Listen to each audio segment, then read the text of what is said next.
Welcome back. It is almost 5:55 on this Thursday morning, and on the Elderhood Project this morning, we want to help seniors be aware, and their caregivers for that matter, about the potential for eye problems, vision problems, and who better than Dr. George Kammer here to talk with us about that.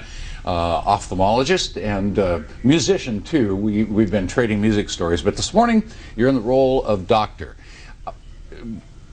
When do seniors run the risk of, for instance, cataracts? I know that's a problem as we age.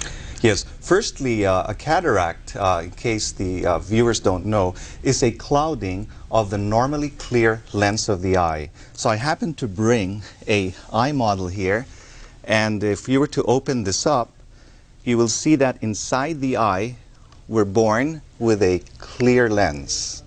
And after the age of 40, usually, that lens, which is made of protein and water, starts to get cloudy.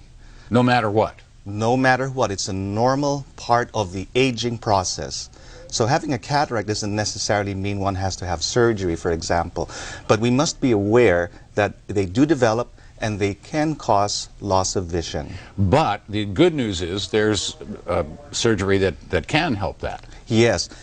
Cataract surgery is one of the most frequently performed procedures in the United States.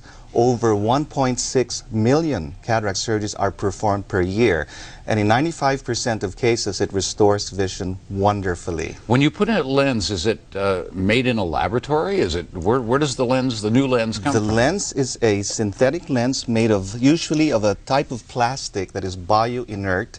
I happen to bring a model here that shows the lens.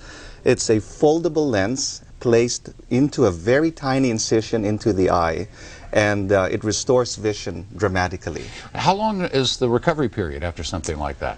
Usually patients can start using their eyes the next day. It's not yet healed, of course, but they can resume most of their normal activities, driving, reading, working, and so forth. Let me ask you this. How would a senior or their caregiver know that there are symptoms? What are the early indicators that they may have cataract problems? The most common symptom is blurry vision or loss of vision or halos around light or sometimes a ghost image.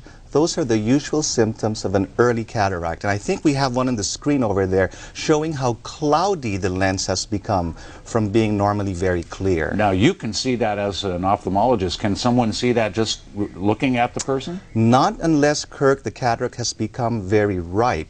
However, an ophthalmologist can, in his office, use a slit lamp, which is a highly magnified piece of equipment, to notice if the lens is starting to get cloudy or not. All right. Just briefly, you have brought along the latest iPad application. Over here. Get that up and running so that Uncle Kirk can take his eye exam This here morning. is a eye chart. And what I'll ask you to do, Kirk, is please cover your left eye. All right. We'll check your right eye first. If you happen to know which one is my bad one, don't you? If you can kindly read for me as far down as you can go. All right. Read the smallest line you can read, just for the sake of brevity. I got the left eye covered. We're going to go to break now as I take my test. I know the first letter is E. Very good. From that point on, I'm sort of at a loss. Kirk, better see your ophthalmologist very soon. Thanks, Dr. Kammer. Thank you, Kirk.